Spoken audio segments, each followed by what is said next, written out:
Lève-toi, enfant de la destinée. Lève-toi, taureau premier-né. Lève-toi, aigle royal. Lève-toi, aigle royal. Lève-toi, héritier de la prééminence. Bonjour peuple de Dieu. Aujourd'hui, nous allons aborder un sous-chapitre de cette période hautement spirituelle que nous sommes en train de traverser. Si vous avez remarqué, depuis la Pentecôte, nous sommes branchés sur des choses hautement spirituelles et les implications que ces choses-là ont dans nos vies. C'est ainsi que nous avons eu à parler des manifestations de la sorcellerie et de comment les combattre.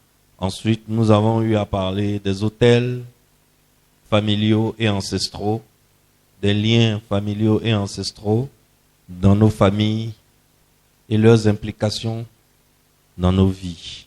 Aujourd'hui, nous allons aborder un sous-thème de ce grand chapitre hautement spirituel. Le thème d'aujourd'hui, c'est de quoi dépend l'élévation d'un homme? De quoi dépend l'élévation d'un homme? Toi qui me suis aujourd'hui, toi qui m'écoutes aujourd'hui, de quoi dépend ton élévation? De toutes les familles qui sont sur cette terre, il y a eu à un moment ou à un autre, forcément, le culte de l'idolâtrie. Comme je vous le disais, nos parents, nos aïeuls, nos ancêtres, quand je dis nos ancêtres, ne vois pas seulement ton grand-père que tu connais, ne vois pas seulement ton arrière-grand-père que tu connais peut-être, mais va au-delà. Remonte jusqu'à plusieurs siècles avant toi, n'est-ce pas?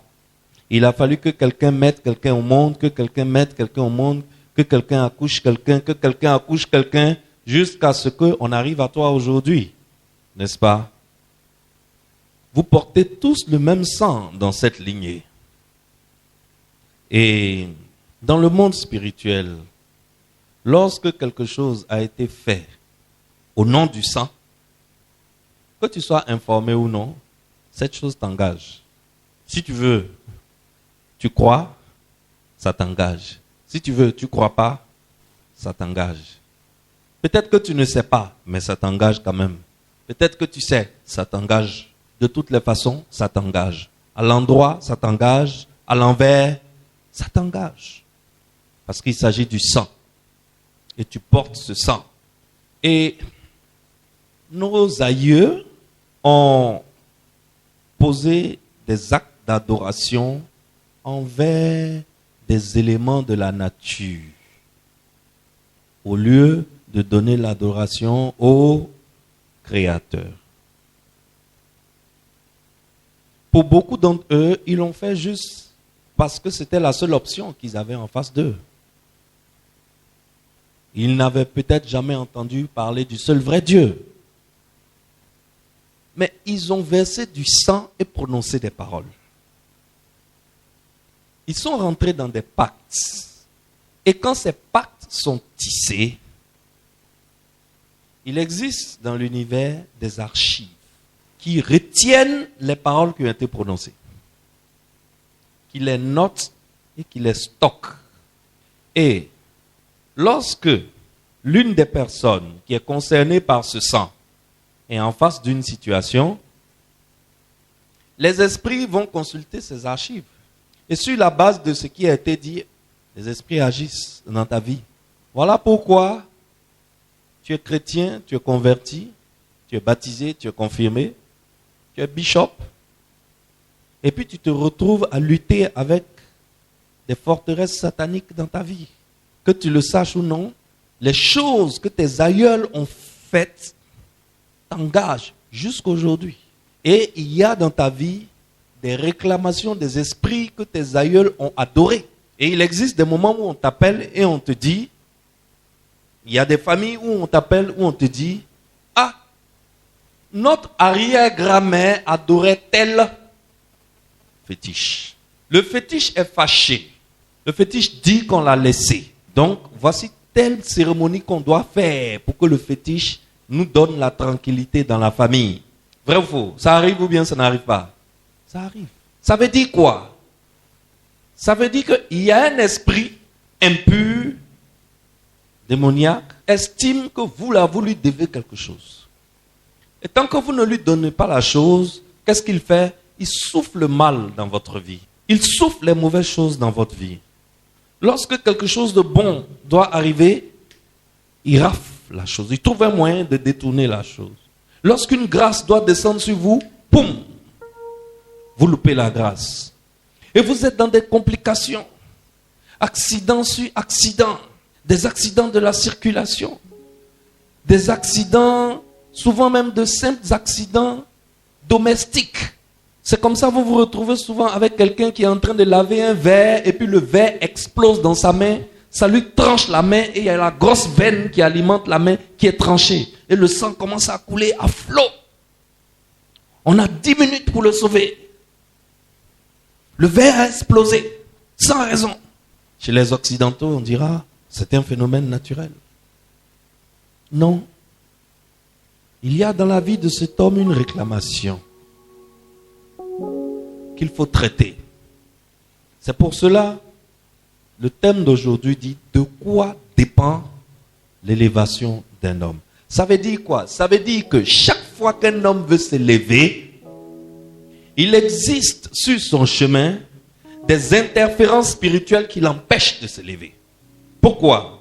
Parce que toutes les familles de la terre, à un moment ou à un autre, ont eu à adorer une idole, un fétiche, un démon.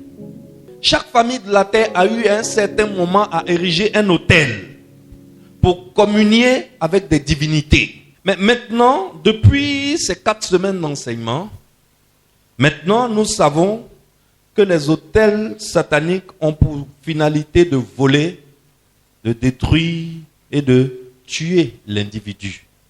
Non seulement l'individu, sa famille et sa descendance. C'est tout ce que les autels sataniques cherchent à faire.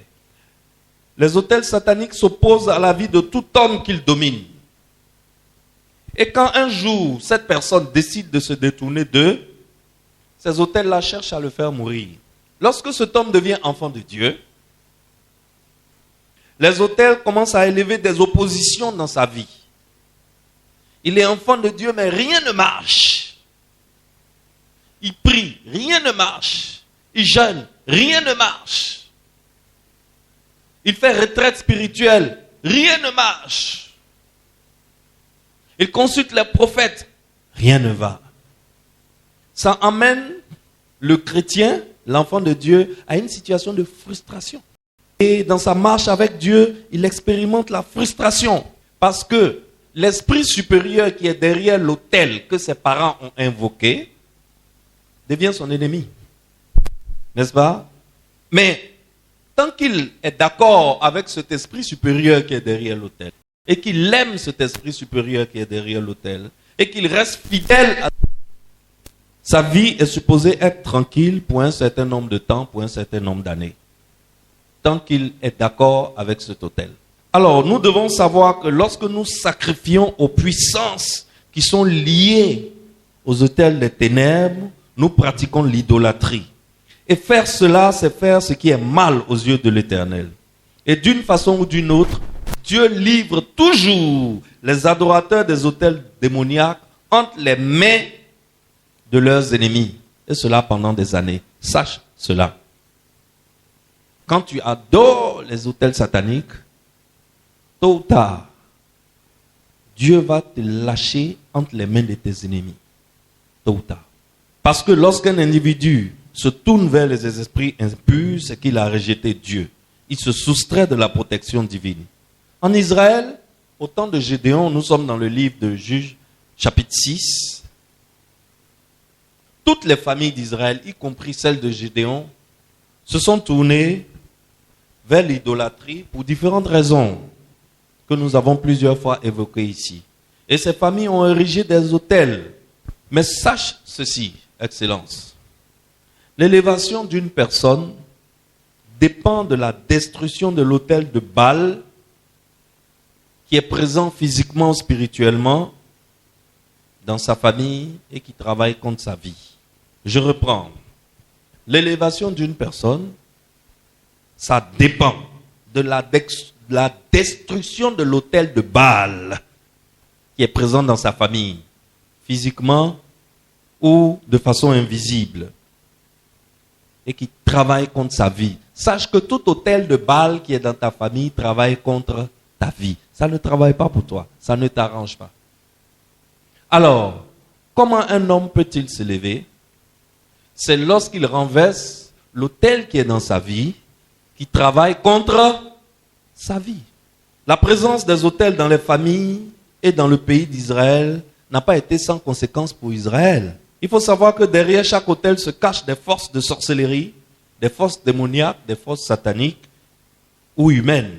Et forcément, ces autels-là suscitent des ennemis dans la vie de ceux qui les adorent. Et Israël s'était adonné au culte de Baal. Il y avait des autels de Baal partout dans le pays, en Israël.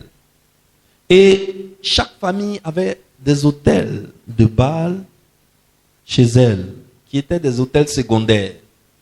Mais l'autel principal même, qui alimentait tous les autels secondaires de Baal qui étaient dans les familles, se trouvait dans la maison d'un monsieur qui s'appelle Joas.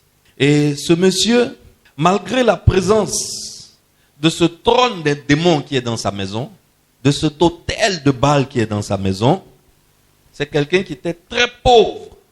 Et sa maison n'avait aucune grandeur et aucune hauteur dans le pays. Je vous avais déjà dit que le principe est que lorsque quelqu'un adore des autels démoniaques et sataniques, tôt ou tard, Dieu livre cette personne à ses ennemis. Alors, comme tout Israël s'est mis à adorer Baal, et que tout le monde avait un autel de Baal dans sa maison, Dieu va appliquer son principe. Qu'est-ce que Dieu va faire? Dieu va lâcher les Madianites contre le peuple d'Israël. Et les Madianites, pendant 7 ans, lorsque Israël semait et que le blé a poussé, l'orge a poussé, le grain a poussé, c'est le moment de récolter pour mettre dans les greniers pour manger toute une année. C'est en ce moment que Madian descend. Et Madian ravage tous les champs, emporte toute la semence, ramasse les brebis, ramasse les bœufs, ramasse les ânes, et Madian s'en va.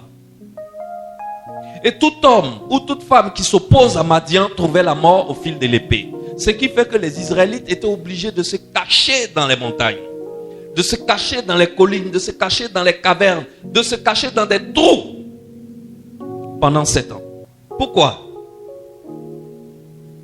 Ils ont érigé des autels sataniques. Et le principe est que lorsque tu vas adorer près d'un autel satanique, sache-le, ton bambam n'a qu'à être fort n'importe comment, ne va jamais près d'un autel satanique. Parce que lorsque tu vas près d'un autel satanique, le principe est que tôt ou tard, Dieu va te livrer à tes ennemis pendant de nombreuses années. Et voilà Israël qui est aux mains de Madian. Ils étaient fatigués, ils étaient dégoûtés, ils étaient malheureux dans cette situation. C'est en ce moment que Israël va enfin se tourner vers son Dieu, qui est le seul vrai Dieu, pour demander du secours à Dieu. Et Dieu, comme il est miséricordieux, dans sa miséricorde, il écoute leurs prières et il décide de les délivrer. Pour les délivrer, Dieu va faire appel à un homme qui s'appelle Gédéon, qui n'est autre que le fils de Joas, le monsieur qui a le trône de Baal dans sa maison. Gédéon était le plus petit homme dans la famille de Joas.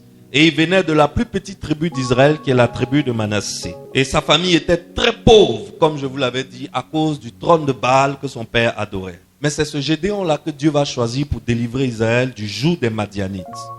Dieu va prendre l'homme le plus petit de la plus petite tribu d'Israël et faire de lui un héros national. Je dis, ça sera ton cas. Dis-moi Amen. Dieu va faire de lui le héros de tout un peuple. Et c'est ce Gédéon-là qui va anéantir Madian. Mais avant que Dieu ne commence à travailler avec Gédéon, qu'est-ce que Dieu demande? Avant de recevoir l'onction de vaillant héros, avant de recevoir l'onction de grand général d'armée, avant que Dieu ne le transforme de pauvre petit homme, ce jour-là même où Dieu est venu le visiter, Gédéon était caché dans un trou dans la montagne en train de vanner. Il était caché en train de vanner le blé. Caché. C'est un peureux, il n'a aucune force. Et l'ange de l'Éternel lui apparaît dans son trou, où il s'est caché pour vanner le blé. Mais qu'est-ce que Dieu lui demande? Quelle est la condition que Dieu pose avant de commencer à l'élever? Lisons ensemble Juges chapitre 6, versets 25 à 27. J'espère que je suis en train de parler à quelqu'un. Le titre de mon message, c'est « De quoi dépend l'élévation d'un homme ?» Donc, suis-moi bien. Voilà ce que Dieu exige de Gédéon d'abord. Donc, la même nuit, l'Éternel dit à Gédéon, « Prends un jeune taureau de 7 ans, renverse l'autel de Baal qui est à ton père, et abat le pieu sacré qui est dessus. Tu bâtiras ensuite et tu disposeras sur le haut de ce rocher un autel à l'Éternel ton Dieu. Tu prendras le second taureau et tu offriras un holocauste avec le bois de l'idole que tu auras abattu. » Gédéon prit 10 hommes parmi ses serviteurs et fit ce que l'Éternel lui avait dit. Mais comme il craignait la maison de son père et les gens de la ville, il l'exécuta de nuit et non de jour. Je vous ai dit que l'élévation d'un homme, l'élévation d'une personne, dépend de la destruction de l'autel de Baal qui est présent physiquement ou de façon invisible dans sa famille et qui travaille contre sa vie. Gédéon a défié l'autel de Baal de la maison de son père et l'a renversé. Pourquoi? C'est la condition que Dieu a posée pour travailler avec lui. Je te choisis, toi Gédéon. Gédéon dit à l'ange, mais je suis l'homme le plus petit de ma famille et ma tribu est la plus petite tribu d'Israël. Pendant qu'il dit ça, l'ange lui donne dos. Parce que ce qu'il est en train de professer, ce n'est pas la parole de Dieu.